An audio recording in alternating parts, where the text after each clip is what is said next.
Question number 5 लिखेंगे 2017 में 3 number का रखा है और बहुत सिंपल क्वेश्चन है। और सिंपल इसलिए क्योंकि ये क्वेश्चन में कुछ सर्कल का ज्यादा यूज नहीं हुआ है, सब ट्रायंगल का यूज हुआ है। लेकिन ये तभी कर पाओगे जब आपके फंडामेंटल बहुत अच्छे से क्लियर होंगे। देखो कैसे, ये एंगल कितना दिया हुआ है 135। ये कोड है, टेंजेंट रेडियस नहीं है, ये डायमीटर नहीं है, ये सिर्फ कोड है। यहाँ कहीं पे इसका सेंटर है O, ठीक है। तो ध्यान रखना, कहीं ये समझ लो तो सर ये टेंजेंट है, ये रेडियस है 135 कैसे हो सकता है, नहीं, कोड है वो, ठीक है।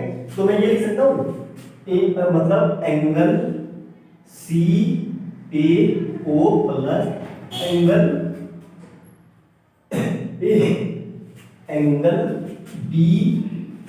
एंगल B या ये PAB इक्वल टू 180।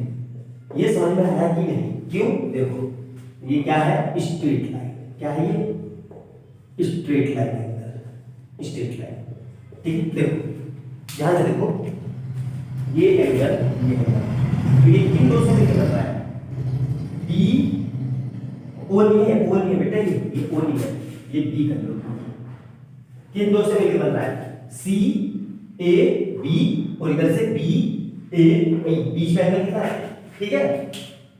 तो ये कितना होगा 180। अब हमें CAB दिया हुआ है या BAC एक ही बात है, BAC या CAB एक ही बात है। ये कितना दिया हुआ है 135 प्लस PAB इक्वल टू कितना आएगा 180। तो यहां से एंगल PAB कितना आएगा, PAB इक्वल टू 180 माइनस 135। तो एंगल PAB कितना आएगा 45। ध्यान से, मतलब ये एंगल कितना आएगा हमारा, ये एंगल आएगा मेरा 45, ठीक है।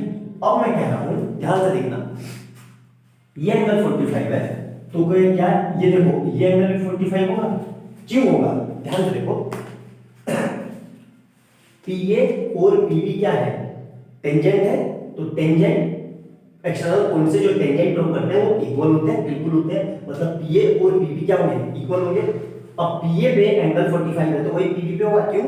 Equal side sustain equal angle, या equal angle sustain equal side, एक ही बात है। तो यहां से ये लिख सकता हूं एंगल PBA, एंगल PBA भी इक्वल टू 45, क्यों? ब्रैकेट में लिख देना PA इक्वल टू PB। ये समझ में आया? अब देखो ध्यान से, ध्यान से देखना, मार्कर को देखना बस, रेड वाले, ये क्या बन गया मेरा, ये और ये क्या बन गया, ट्रायंगल बन गया। तो अब देखो ट्रायंगल बन गया। अब देखो ध्यान से, इन ट्रायंगल क्या है, PAB मैं क्या लिख सकता हूं, angle A plus angle B plus angle B equal to 180, क्यों? Triangle sum property. Angle A कितना है 45 डिग्री प्लस एंगल B ऐसे है और एंगल B कितना 45 डिग्री, तो ये कितना आएगा 180। तो यहां से एंगल B कितना आ जाएगा 180 माइनस 90 डिग्री, मतलब angle B equal to 90 degree. यहां समझ में आ गया भाई, 45 45 90 उधर ले जाएंगे तो माइनस हो जाएगा, मतलब अल्टीमेट एंगल कितना आ गया, ये एंगल आ गया मेरा 90 डिग्री। क्लियर है यहाँ पे? अब देखना ध्यान से, PA मुझे दे रखी है, PA कितनी है 4 सेंटीमीटर, तो ये भी कितनी हो जाएगी 4 सेंटीमीटर। अब हमें क्या निकालना है, ध्यान से देखो, हमें कोड निकालना है AB, वह हो गया। अब कुछ करना ही नहीं, ये समझ में मिटा देता हूं, है ना। अब देखो ध्यान से, AB किसके साथ आ रहा है, AB आ रहा है ट्रायंगल में, कौन से ट्रायंगल में, ट्रायंगल हमारा AB आ रहा है ट्रायंगल PAB, ठीक है। तो अब ध्यान से देखो, इन ट्रायंगल PAB में क्या लगा हूं मैं, पाइथागोरस अप्लाई कर रहा हूं, तो क्या हो जाएगा h² equal to p² plus b²। h कितना है 90 के सामने परपेंडिकुलर, हाइपोटेनियस मतलब AB, कितना आ जाएगा ये AB का स्क्वायर इक्वल टू p कितना है PA का स्क्वायर प्लस PB का स्क्वायर, ठीक है।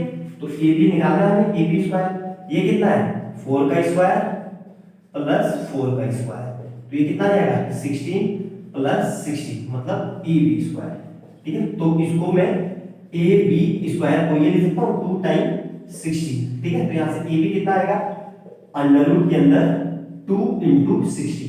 अब हमें पता है 16 किसका होता है, 4 का होता है, लेकिन 2 नहीं, किसी का नहीं होता, तो AB कितना आ जाएगा 4 अंडर रूट 2 सेंटीमीटर। यही इसका आंसर। बहुत अल्टीमेट और बहुत प्यारा क्वेश्चन है और सिंपल ही क्वेश्चन है। आपके फंडामेंटल ट्रायंगल के एंगल की और लाइन एंड एंगल की प्रॉपर्टी कितने अच्छे से आती है। मतलब इस क्वेश्चन को उसने तीनों को मिक्स कर दिया। क्या क्या मिक्स कर दिया, लाइन को मिक्स कर दिया, लाइन एंड एंगल को, ट्रायंगल को और सर्कल को। बहुत फ्रीक्वेंटली इस तरह के क्वेश्चन पूछे जाते हैं क्योंकि मल्टीपल कंसेप्ट वाले क्वेश्चन है। अच्छे से नोट डाउन करना और सिंपली क्वेश्चन है, देख लिया आपने, कोई रॉकेट साइंस नहीं है इस क्वेश्चन में, बस ये है कि एकदम से एग्जाम में स्ट्राइक नहीं होता। ठीक है, तो वीडियो अच्छी लगे तो लाइक एंड सब्सक्राइब कर लेना और बेल आइकन दबा लेना। मिलते हैं अगली वीडियो में बहुत अच्छे क्वेश्चन के साथ। बाय बाय दोस्तों।